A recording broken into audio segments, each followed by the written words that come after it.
other women bounce back after having babies. It's not that hard. You gotta stop using it as an excuse. Hey everyone, and welcome back to another episode of The Gray in Between. I'm your host Lola, and together we'll dive into the captivating tales from Reddit and beyond, where life's most complicated moments take center stage. Let's get into today's first story. Am I the asshole for asking my husband if I can cheat on him after finding out he cheated on me? I recently became a mom to a beautiful 3-month-old baby girl. I live in a big Indian joint family, and I feel really blessed with how much love and support I've received from my in-laws. My husband, a 32 male, my in-laws, 2 brother-in-laws, 3 sister-in-laws, and a few teenage nieces all live under the same roof. And my in-laws truly treat me like their daughter. My husband and I have been married for a few years, and I honestly thought we were solid. The trouble started during one of our family's regular dress-up nights, a fun little tradition we have where everyone in the family dresses up and spends the evening together, laughing, taking pictures, and just enjoying each other's company. I especially love these nights because of my nieces. They're teenagers, and it's always a blast seeing how excited they get about picking out outfits and having fun. However, during this particular dress-up night, my mother-in-law pulled me aside. She seemed a little uncomfortable but told me there was something I needed to see. She showed me some WhatsApp messages that my husband had mistakenly sent to her instead of another woman. He had sent them thinking they were going to this woman, and they were clearly romantic and suggestive. From the way the messages were worded, it was obvious he had been having an affair with her. My mother-in-law said he probably deleted the messages for him instead of for everyone and didn't notice. When I confronted my husband, he didn't deny it. In fact, he admitted that he had been cheating on me. What hurt the most was how he tried to justify it. He said that men have needs, and because I was pregnant and not— Can I roll my eyes farther back? Oh my God. He said that men have needs, and because I was pregnant and then recovering after childbirth, he wasn't getting what he needed from me. He claimed that it was just physical and meant nothing. I felt like he was brushing off my feelings as if what he did was no big deal just because it wasn't emotional for him. But it was a huge deal for me. I was shattered. Here I was, still recovering from childbirth, physically and emotionally exhausted from taking care of our newborn, and he was running around behind my back. I was angry and hurt beyond words, and in the heat of the moment, I lashed out and I asked him, if it's just physical, should I go find someone else too? I wanted him to understand how it felt to be on the receiving end of the betrayal. He got furious. He stormed out, claiming I was being disrespectful and that I went too far by suggesting I could cheat on him in return. Now, here's where things get complicated. My in-laws are all on my side. They are furious with my husband for what he's done. They've made it clear they don't support this behavior. They've been incredibly supportive of me and our baby, which I deeply appreciate. They are even on my side if I decide to divorce him. However, when I talked to my own mother about this, she told me I took things too far by saying I cheat on him. She said I should have handled it differently without stooping to his level. But that wasn't the only thing she told me. Apparently, my mom had known about the affair for a while. She had seen my husband with this other woman at some point, but didn't tell me because she didn't want her granddaughter to grow up without a father. I'm devastated. Not only did my husband cheat, but my own mother kept it from me. I understand she had her reasons, but I feel completely betrayed by the people closest to me. Now my husband is upset, claiming that my comment about cheating on him was out of line. Even though it was made in the heat of the moment, fueled by his betrayal, my mom also seems to think I went too far, even though she knew about his affair and chose to stay silent. So here I am trying to make sense of everything. My in-laws are on my side, my husband is mad at me, and my mom thinks I should have kept my cool. Am I the asshole for asking if I could cheat on my husband after finding out that he cheated on me? Should I have handled things differently? No, I never want to cheat. It was just to make him understand how crazy he sounded. Contrary to how hard you being gaslit right now, what you said was fine. It's justified in the moment. They cannot— Again, they don't look at the action, they look at the reaction. How could you say you're gonna cheat on my husband? How could you say that? How could you say you would cheat on me? Babe, you did.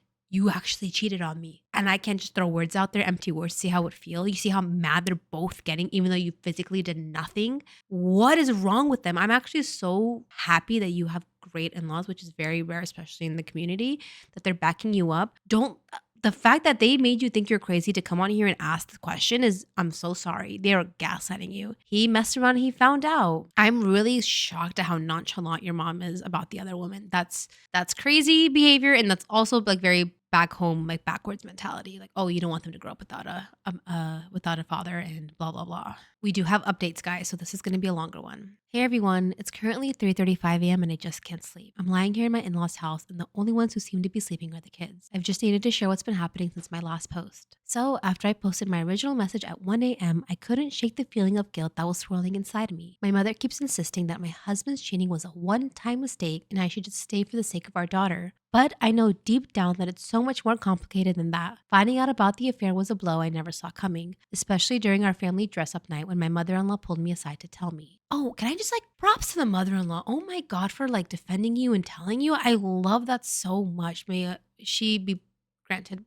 buttercup for that. May she be blessed for doing that. That's thank goodness. Good karma coming your way. Since then, my in laws have kicked my husband out of the house and they've been incredibly supportive. They really treat me like family, which is a relief because my own dad was more of a ghost in my life than an actual father. It's hard to explain how grateful I am for their support during this chaotic time. They've stepped in and made it clear that they're on my side, which has been comforting. But I can't shake the feeling that I need to figure out who his affair partner is.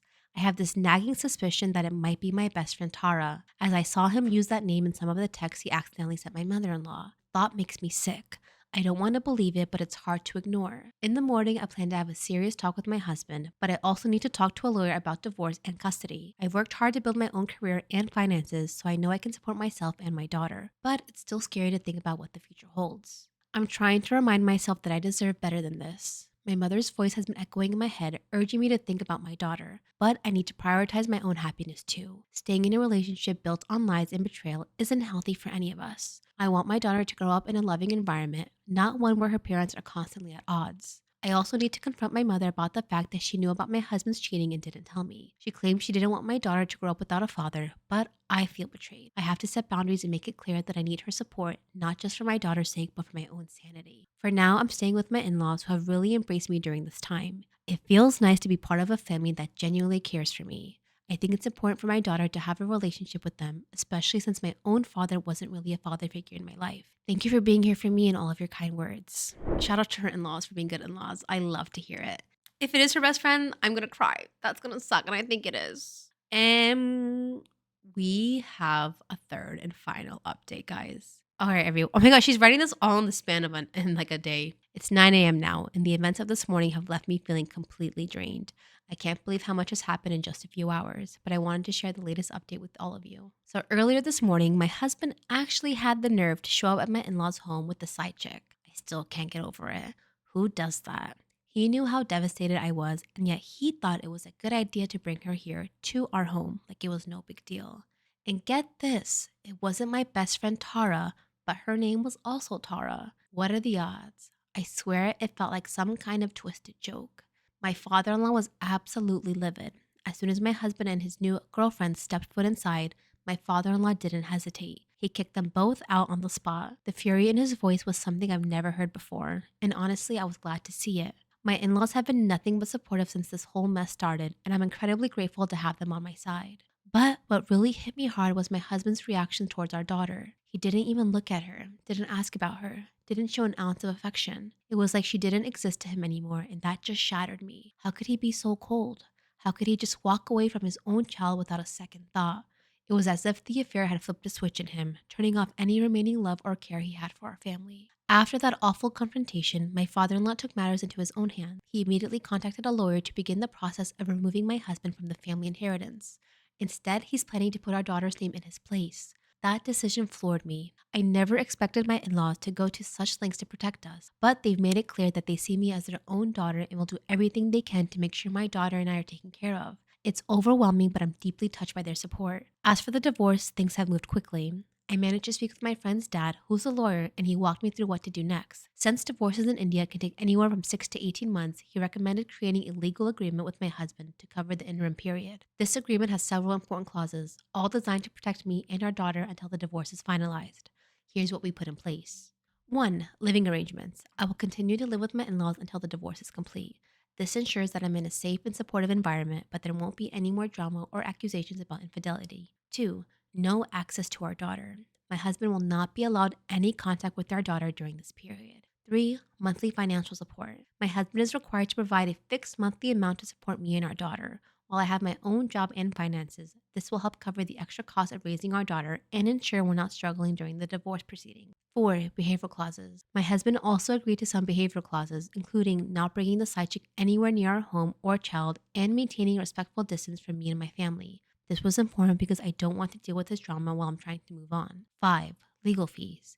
He also agreed to cover a portion of my legal fees for the divorce. I've worked hard for my career, but every bit helps in situations like these, especially with how long and expensive divorces can be. Here's the shocking part. My husband signed the agreement without any argument. No fight, no pushback, just signed and walked away like he couldn't care less. As he handed the papers back to the lawyer, he sneered at me and said, "Get out." It was like he didn't even see me as a person anymore. I'd spent years building a life with this man, and now all I could see was someone who wanted me gone as quickly as possible, like I was the problem. I'm still in shock at how easily he threw everything away, our marriage, our daughter, and our life together. His total lack of remorse is mind boggling, and the fact that he's already moved on with someone else, proudly flaunting her in front of his family, makes it clear to me that he never really cared about us. He's treating this like it's a bump in the road, and now he can go living his new life without any guilt. I can't help but feel betrayed on so many levels. This man was my partner, the father of my child, and someone I trusted completely. Now I'm realizing just how deep his betrayal goes. I guess I was holding on to some hope that maybe he would at least show some regret, some concern for what he did. But after this morning, it's obvious that's never going to happen. So here I am sitting in the home of people who feel more like my family than he ever did. I'm so thankful for my in laws, especially my father in law, who immediately took charge of the situation and did everything he could to ensure my daughter and I will be okay. I've already started looking into divorce proceedings, and with the agreement signed, I feel a little more at peace knowing I have some security until the process is over. Thank you again for all of your kind words and advice. I honestly don't know how I would have made it through the last 24 hours without this community. Holy moly. I think this makes a lot more sense that it happened in India versus America because the whole living in law situation, which does happen here a lot, but then the mom going out there and seeing her son in law with someone else. I don't know, man. Oh, am I the asshole for breaking my husband's golf clubs after he left me alone with our newborn twins? I, 28 female, recently gave birth to our twin babies, a boy, Oliver, and girl, Lily. They're almost 9 weeks old now, and while I'm overjoyed to be a mom, I've never felt more physically and emotionally drained in my life. I suffered from postpartum hemorrhage right after delivery and lost so much blood that I had to be rushed into emergency surgery. I nearly died. I was in the hospital for almost 2 weeks recovering. The physical recovery has been brutal, but the emotional toll is even worse, and I feel like I'm drowning every single day. My husband, Matt, 32 male, was helpful while I was recovering in the hospital, but once we got home, he checked out. He works a 9 to 5 job, but instead of helping when he's home, he escapes to his man cave to play video games or go out with friends. I'm left alone to care for twins, and the exhaustion has become unbearable. I've been having terrible complications from the hemorrhage, constant pain, weakness, and intense anxiety. I still can't walk properly without getting dizzy, and breastfeeding has been a nightmare. Lily struggles to latch, which leads to bleeding nipples, and every feeding session feels like torture. I've tried to ask Matt for help, but every time I do, he brushes me off. His go to excuse is that I'm on maternity leave and this is what moms do. He says he needs to decompress after work and that I should be grateful he's working to provide for us. Meanwhile, I'm lucky if I get 30 minutes of sleep in between feedings and I'm running on pure adrenaline. Last week, after another exhausting day with no help, I tried to talk to him about how I felt I was drowning. His response? He asked when we are going to be able to sleep together again. He said it's been 2 months and I'm getting frustrated. I was speechless. My body hasn't even fully healed from the traumatic birth, and he was acting like I was depriving him. When I tried to explain how much pain I was in, both physically and emotionally, he rolled his eyes and said, "Other women bounce back after having babies. It's not that hard. You gotta stop using it as an excuse." I felt so ashamed in that moment, like I wasn't good enough, wasn't recovering fast enough, wasn't being enough for him. It's not like I didn't want to be intimate with him again. I missed the closeness we used to have, but I was still bleeding occasionally and I could barely walk without wincing. My whole body felt like it was failing me, and instead of being patient or supportive, Matt acted like I was deliberately withholding sex from him. He even tried to initiate it once when I was barely 5 weeks postpartum, and I had to practically beg him to stop because it was too painful. He got frustrated and said, "Come on, it's been long enough," and huffed off like a teenager. Every time I tried to talk to him about how overwhelming things are, he'd steer the conversation back to when we'd be having sex again, like that was the only thing on his mind. This Saturday was my breaking point. The babies had been fussy all night, and I hadn't slept more than an hour in 48 hours. I was completely exhausted, and with my anemia still making me weak, I could barely stand. The incision from my surgery was throbbing with pain. Matt had left early that morning for a full day of golf with his buddies, despite knowing how rough my night had been. He said he'd be back by noon, but noon came and went, and he was still out. He was golfing at a course that was only an hour away, so I figured if things got too bad, he'd come home. Around 4 p.m., I was trying to feed Oliver while Lily was crying. My hands were shaking from sheer exhaustion, and in that moment, I almost dropped Oliver. I caught him just in time, but it scared me so badly that I collapsed on the floor in tears. I texted Matt begging him to come home, telling him I was scared and overwhelmed. His response, just put them in their cribs and rest. I'll be home later. This man hates you. I'm like, this man doesn't hates you. Later turned into 9 p.m., by which time I was a complete mess. I had been alone with the twins all day with no help, no food, and no sleep. When Matt finally walked through the door, he didn't seem to care at all. He saw me sitting on the floor with the twins, still crying, and giggled. Yes, giggled. He looked down on me, smiling like it was all some kind of joke, and said, You're being overdramatic. You should have just handled it. I saw red. His smug, dismissive little giggle was the final straw. In a blind rage, I grabbed his beloved golf clubs, the one he's obsessed with, and smashed them against the floor. I broke two of them before Matt even realized what was happening. He started screaming at me, calling me crazy and psycho for breaking something so expensive and accusing me of losing it. After that, he stormed out of the house and spent the night at a friend's place. His best friend has been texting me, calling me a psycho and saying I'm unhinged for destroying his clubs. He told me I owe Matt a huge apology for. Oh my goodness, woman, you what? He told me I owe Matt a huge apology for overreacting and that he's been trying his best. But has he? I'm here day after day struggling to keep it together with two newborns while still recovering from a traumatic birth. I've been so weak that I've nearly dropped my baby, and Matt hasn't been around to help. He works during the week, and I understand that, but every weekend he's out golfing or with his buddies. And whenever he comes back from work, he's either watching sports or playing online games. I haven't had more than 2 hours of sleep at a time in weeks. I feel like I'm drowning. I'm starting to feel like maybe I did overreact, but at the same time, I'm so angry that he doesn't seem to care about how hard things have been for me. Am I the asshole for breaking his golf clubs? The question should be like, how should I leave him? Should I have left him sooner? How do I get out of this abusive relationship? This is a very mentally abusive relationship you're in. Oh my God, you could have impaled him with those golf clubs and I wouldn't blame you. He laughed at your pain, babe. He literally laughed at your pain. The man who's supposed to be like your best friend, your partner in this world, in the next world, like the father of your children laughed at your pain. Move out, leave him. This is way beyond repair. I'm just like, do you guys not have these conversations before marriage? Like, hey, when we have kids, what are your expectations? Am I going to be the full time? Like, what is that? Do I need to bring my mom? Do I need my sister? Like, what is your role going to be in this? You know? Oh my goodness. I would honestly like. I don't like when people bring family into this, but this is something where you need to like all four parents and say, hey guys, I can't do this. I need to go. And the fact that he ran away after he had such a rough day, went to his friend's house. Don't ever, if you're one of your bitch ass friends ever text me, ew, he shouldn't, don't even ever come back to me. Never. Don't ever spill our relationship problems to your friend and then you're too much of a pussy to come talk to me and your friend's like, you should apologize, blah, blah, blah. No. Oh my God, this is so sad. I pray that you get the help that you need and you deserve when you leave, even though it's hard. 9 weeks is very young. Break all the golf clubs. 2 was not enough. Am I the asshole for blowing up at my girlfriend after therapy backfired? My 28 male girlfriend Emma, 27 female, and I have been together for 6 years. For most of that time, we've been happy, like really happy. The kind of relationship people say just works, you know? We were always on the same page, rarely fought, and genuinely enjoyed each other's company. But over the past year, things started to feel different. More miscommunication and just this weird sense that we weren't as in sync as we used to be. It wasn't anything major, just the usual wear and tear stuff, or so I thought. Emma, however, seemed to be more concerned. She started pointing out issues I wasn't even aware of, like how I supposedly wasn't listening enough or wasn't as emotionally available as I used to be. I admit I was busy with work, but I thought we were still doing okay. Still, I didn't want to dismiss her feelings. Damn, you guys have been together for 6 years? Where's the ring?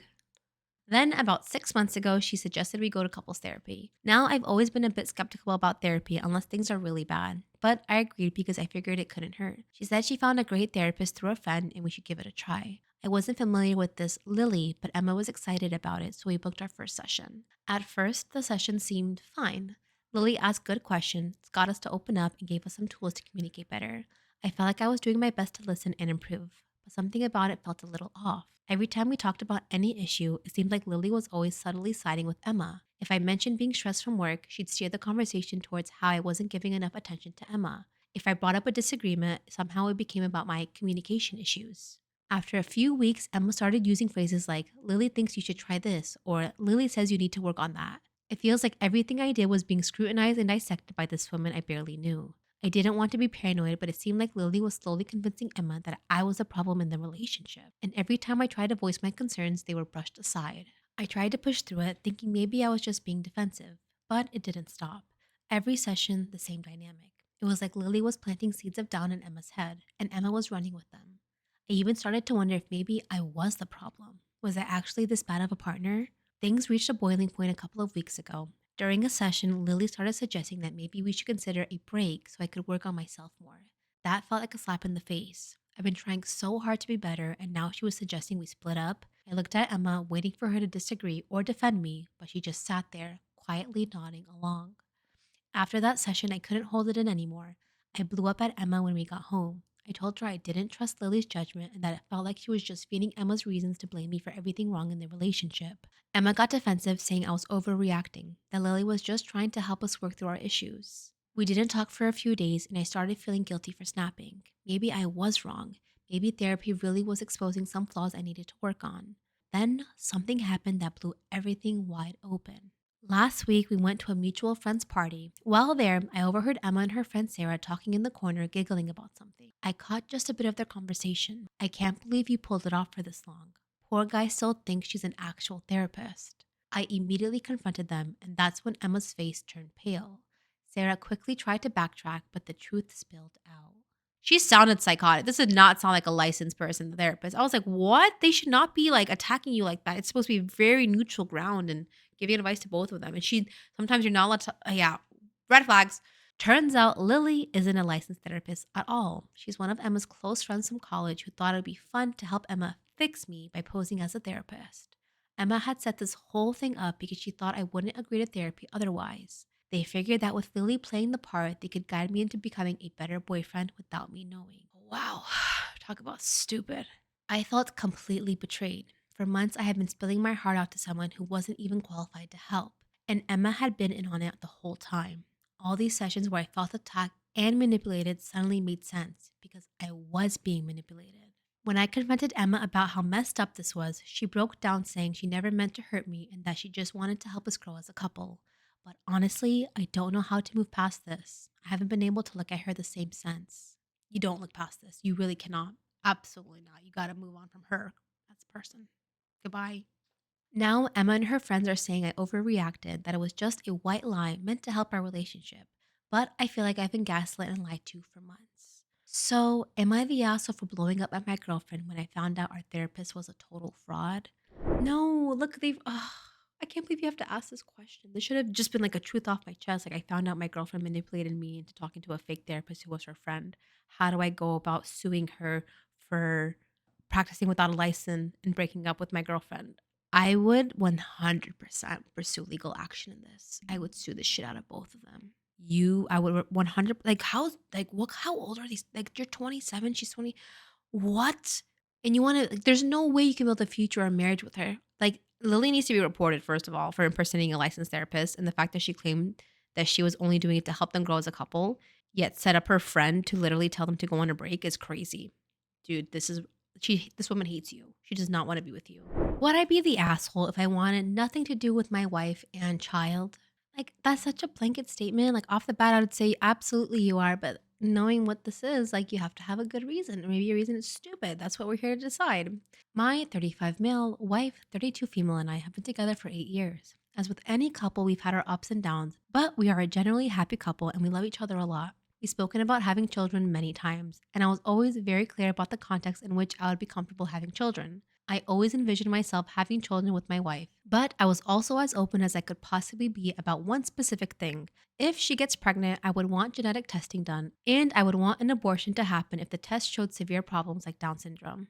I told my wife that this was a deal breaker before we got married, going so far as to say several times in the past that refusing to these terms would be a divorce. I just honestly don't want to be a parent to a child with severe cognitive disability if I can't help it.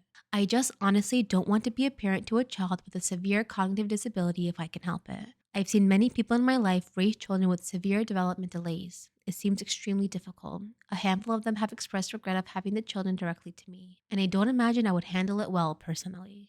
Of course, if our child happens to develop an issue after birth, that's another story, and I would understand that that's the hand I've been dealt. And I would be more than willing to do what I could to raise a child in a happy, healthy environment. But if we can test for it and have an abortion, then that is 100% what I would want to happen, and that is the only term I had when agreeing to having children. She agreed to this throughout every time it has come up. She seemingly always understood where I was coming from, agreeing to this boundary fully. Since she always agreed, it seemed natural to start trying for kids once we were ready financially. We started trying for kids and she got pregnant. so we arranged for testing when she hit around 2 months. We got the results back, and as you can imagine, the child would end up with Down syndrome if we brought it to term. My wife and I were very upset about this, and we were really looking forward to having our first child. But I mentioned we would need to schedule an abortion. She said she wants to keep it. It has been 2 months now, and after more arguments than I could have imagined, she is not budging, and I'm at a loss as what to do. I love my wife with my whole heart, but I also feel somewhat betrayed. I was very proactive in communicating the fact that this was a hard boundary for me, and I would under no circumstances want to have a child with Down syndrome or something like it if I could avoid it. Nor would I have married her or agreed to have children with her if she did not agree with this, which she did until she got pregnant. I'm now heavily leaning towards getting a divorce and arranging for child support if she goes through with the pregnancy. I've communicated this to my wife, to which she cried and said I'm a piece of shit for saying that. Before I finish, let me head off with what I imagine will be some things I've already thought about that people might bring up. 1. No, I don't think all people with genetic disorders should be aborted. Abortion is a family planning decision, and for my personal family planning, this is the decision I've come to. 2. I understand that many people have children with disabilities who go on to have fulfilling parenthood experiences. Thinking about myself and what my personality is, that probably won't be me. 3. What? Would you just abandon your wife or child if they got into any serious medical problem? No, I just prefer to avoid those situations if possible. And in this case, my wife agreed to it until she got pregnant, and only then changed her mind. Thus the problem. 4. I understand how being faced with the actual pregnancy could lead to a change in her perspective, but I don't feel the same. I've thought as deeply as I can about this, and I feel broken up about it. Thoughts? Okay, so before you get I'm not getting personal feelings involved, just strictly looking at the information he's given us, I have to say not the asshole because he's expressed his boundaries and set his limits from the beginning, to which she agreed and acknowledged. He has a right to set his boundaries, right? And at the same time, she has a right to change her mind. But with that, she has to expect the consequences. You can say whatever you want about him as a person, but he's not wrong in his decision because he's been very vocal about it and says, if there's something wrong with the child, I don't want to proceed. She said, okay. And for her to change her mind, which she can, I get that. You can't blame him for not changing his mind. I don't hate me. I'm not against the OP. I'm against his wife. He may be wrong for having the stipulation, sure, but you agreed to it. You said yes. And I understand that she changed her mind, but knowing how he feels and thinks, she shouldn't expect him to change his mind also. She's sounding like one of those people who expect their partner to change their minds after the baby has been conceived. And neither of these people should be having a kid, honestly, in my perspective. Yeah, I can't get mad at him because he set that expectation and he never wavered on it. All right, you guys, if you've made it this far, thank you so much. We're here for the last part of today's episode, which is the viewer submission, where you guys send me your real life dilemmas and stories and I give my thoughts. Make sure to like and subscribe, hit that notification bell, comment below your favorite story from this episode. Let's get into it. Am I the asshole for not apologizing? About 5.5 years ago, I introduced my brother to his now wife. We had mutual friends and their vibes were super similar, so I had not so subtly pushed for them to meet. Fast forward a short period of time and they are dating. My brother has a daughter and his girlfriend, now wife, dislikes children. We spend the next 2 years having regular coffee dates for her to vent about how irresponsible my brother is and how uncomfortable it is raising a kid that he coddles. I often wondered why they continued to pursue this relationship if they clearly wanted different things in life, but they insisted the love was strong enough to pull through. My thing is the heart, when you are setting up people, you say, here, you set up, and then you walk away and you never, I never want to hear about this again. I'm not responsible for anything that happens, good or bad. And then also, if you're setting up your sibling, don't talk shit about my sibling in front of me. I do not want to hear that. Please, personally, that's how I feel about it. If you respect me as a friend, don't talk about my brother or my sister in front of me. That's your problem with them. Please don't la. Okay, fine, weird, but none of my business. In the midst of this 5-year window, my siblings and I dealt with our parents divorcing. After this, my brother's girlfriend started to despise my mom, constantly complaining about her place in his life and just digging a wedge. So for the next year, I played moderator and encouraged everyone to just give each other the benefit of the doubt. So things calmed down until they got engaged. I was about 7 months pregnant at the engagement, but very much involved and excited. Fast forward a few months, I've had my baby and wedding planning is in full swing. I couldn't be as involved as either would have liked given the circumstances, and I could tell this irritated her, but she seemed understanding, so I helped when and where I could. They released their wedding site and not once, but 3 times specified that no children under the age of 6 were allowed at the wedding ceremony or reception. I was semi-understanding, but also knew my entire day would be consumed with the wedding, and I had never left my new baby's side. So I addressed my concerns with my brother, and that upset her because I didn't come to her first. Okay, going to comment on that. One, I'm always going to go to my sibling if I have a problem. You are not my sibling, regardless of you being my best friend, whatever. I'm going to go to my blood first, my blood connection that I have. Two, I agree with no kids at weddings. But when I set that standard, personally, my siblings' kids and my cousins don't count because those are people that I love and I hold close to. Why would I tell my sister she can't bring her child? So to me, that's bizarre. And it's my brother's wedding too. I'm going to go to my brother about this problem that I have. I don't have to go to you. So we sat and talked things out. And honestly, I thought everything was fine. The next couple of months, I helped purchase and make her bouquet. I helped pick things out, helped her with her dress fitting, and did all I could. Wedding month rolls around, and I, along with all of my children, wind up with COVID. My husband and I were both supposed to be in the wedding, but had to drop out last minute because we were quarantined until after the wedding. This was devastating to me, and I felt awful, but we didn't have a choice. They seemed understanding and we moved on. The next time I see them would be Thanksgiving, where my new sister-in-law would ignore me completely. I'm talking walking away if I ever got within a feet of her. I thought maybe it's just a bad day until it happened on Christmas too. I then started to realize something else was up, but didn't have much time to deal with drama as I was planning my son's first birthday party and then got sick again. So another 2 months goes by and it's my birthday. My husband invited my siblings out with us that night, and I instantly was worried about her being there, but was reassured she wasn't invited. But she showed up anyways. I decided to swallow my pride and go say hello because she wasn't making the first move. On my birthday. She got up and played musical chairs anytime I was within the same vicinity as her. I began to get extremely angry and confronted my brother finally about this, to which he responded, "I'm Switzerland and will not pick between my wife and my sister." No one asked him to. But fine, stay out of it if you must. Why come to my birthday dinner if you don't want to talk to me, if you don't like me? I don't understand that. That's so weird to me. You're going to come to a dinner celebrating me and not say happy birthday? And like when I try to come talk to you and walk away, that's so petty. I hate that. I decided to text her the next day because I couldn't get within a feet of her to talk and see what the problem was. She goes on to tell me that the entire time she was planning the wedding, she was angry at me because someone said that you said I was a bad influence on your niece and that you didn't like my wedding choices, and I just can't associate with someone of your character. What? I sat and reflected but was so angry. I have done nothing but encourage healthy dynamics in relationship this whole 5 years. I've spent my own money for their wedding. I have sacrificed time. I have done nothing but bend over backwards, and she just ran with something someone said, used me, and then immediately dropped me as soon as they tied the knot. I decided to just go ahead and call her out for all of the crap she's pulled and cut her off. I had enough. It was harsh, to put it lightly, but I was proud of myself for setting a boundary and standing up for myself after months. My brother flipped out. He called me cussing me out, and we haven't spoken since. Since then, his wife has dropped me, my mother and my sister and her wife. She also accused my dad of sexual assault at her wedding on her, which was disproven false. She has befriended my brother's daughter's mom, and they have purposefully, fully admitted, turned my niece against me and treated my own daughter, who is in the same grade in school, like a leper. My brother has since insisted that until I apologize to her, that he will not be at any family functions because it wouldn't be fair to his wife to be subjected to that kind of situation, which is breaking my mom's heart. So, am I the asshole for refusing to apologize to someone and disregard my own boundaries after months of being used and shit on, just to appease my brother and his wife and make the holidays smoother? Oh my God. We gotta find out who said it.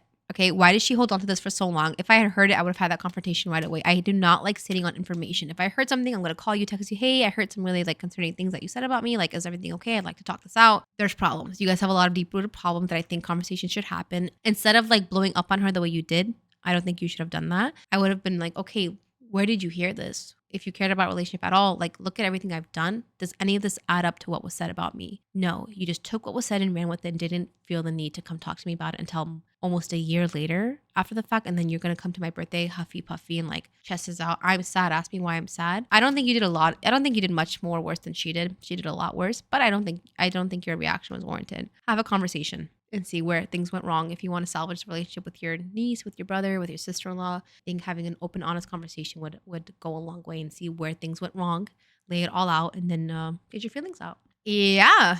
All right, you guys, that is it for today's episode. Thank you guys so much for watching. If you have a story to share or a dilemma you'd like me to weigh on, don't hesitate to reach out. Remember, life isn't always black and white. There's beauty in the gray. Until next time, stay curious, stay kind, and keep exploring the in-betweens. Bye.